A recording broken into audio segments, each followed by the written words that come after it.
11 సీట్లు వచ్చినాయి. నేను ఇవాళ ఈనాడు కార్టూన్లో కూడా ఒకటి వేశారు, తొడగొడుతూ జగన్ మీ అంత చూస్తానన్నట్టు, ఇది మిమ్మల్ని బట్టలో లేకుండా చేస్తానని చెప్పి పోలీసు అధికారులు అన్నారంటూ 11 జనం అతనికి చెడ్డీ మాత్రమే ఇచ్చారన్నట్టు కోణంలో కార్టూన్ వేశారు. మంచి జగన్ ద్వేషులందరికీ సూపర్ ఊపు తెప్పించేటటువంటి కార్టూన్ అయితే వేశారు. కాకపోతే ఇక్కడ ఒకటే లెక్క, 2014 ఎన్నికలకు ముందు తెలుగుదేశం పార్టీ 18 స్థానాల్లో 18 డిపాజిట్లు కోల్పోయింది.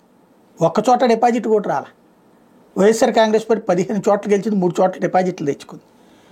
కానీ 2014కి వచ్చేటికి ఏకంగా తెలుగుదేశం పార్టీ అధికారంలోకి వచ్చేసిందే. అలాగే 2019లో తెలుగుదేశం పార్టీ కేవలం 23 స్థానాలకే పరిమితమైంది. జగన్కి 151 సీట్లు వచ్చినాయి, అది 51% ఓట్లతో. మరి అదే జగన్ ఇవాళ 11కి పడిపోయాడు. అదే తెలుగుదేశం పార్టీ 134 సాధించింది. ముగ్గురు కూటమి కడితే అక్కడ భారీ ఓట్లు వచ్చినాయి. ఖచ్చితంగా 164 సీట్లు వచ్చినాయి, నో డౌట్. అందులో అంటే జయాపజయాలు అన్నటువంటిది ఏది శాశ్వతం కాదు. ఇవాళ ఉండేది రేపు ఉండదు, రేపు ఉండేది ఎల్లుండి ఉండదు.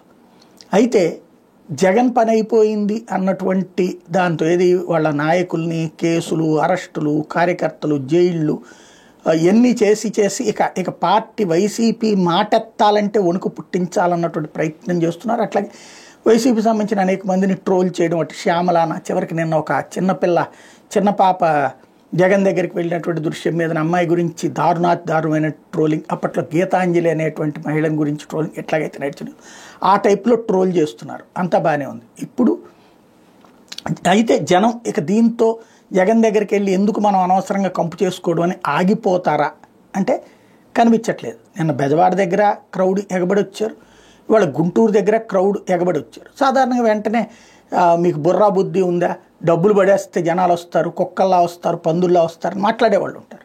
రైట్, కరెక్టే. డబ్బు ఇవాళ భయపెడుతున్నాం కదా మనం, వణికిస్తున్నాం కదా మనం జగన్ దగ్గరికి రావాలంటే. అయినా కూడా ఈ రోజుల్లో అంటే జగన్కి టైంలో ఒక పదవిలో ఉన్న ప్రభుత్వ ఉద్యోగిని కూడా మనం వెంటాడుతున్నాం కదా. అంత దారుణంగా వేటాడుతున్నటువంటి సందర్భంలో కూడా జనం వస్తున్నారు, భయపడకుండా వస్తున్నారు. అందులో రేపు మాపు సంక్షేమ పథకాలు చేతికిస్తున్నాం అని చెప్తున్నటువంటి సందర్భంలో కూడా వస్తున్నాడు. ఇదివరకు అదే లెక్కనైతే అన్ని సంక్షేమ పథకాలు ఇచ్చినా కూడా చంద్రబాబు దగ్గరికి వచ్చారుగా, పథకాలు తీసుకున్నోళ్ళే లోకేష్ దగ్గరికి కూడా వచ్చారుగా, పథకాలు తీసుకున్నోళ్ళే పవన్ దగ్గరికి కూడా వచ్చారు కదా. కాబట్టి ప్రజాదరణ వేరు, పథకాలు వేరు.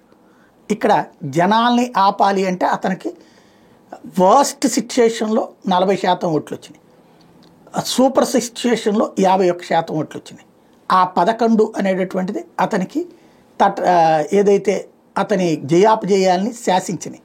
కానీ ఇప్పుడు ఈ 40% ఓటు వచ్చినటువంటి అతన్ని 4% పరిమితం చేయాలి, 1 సీటుకి పరిమితం చేయాలి అనేది అంత సులభం కాదేమో ఇది చూస్తుంటే.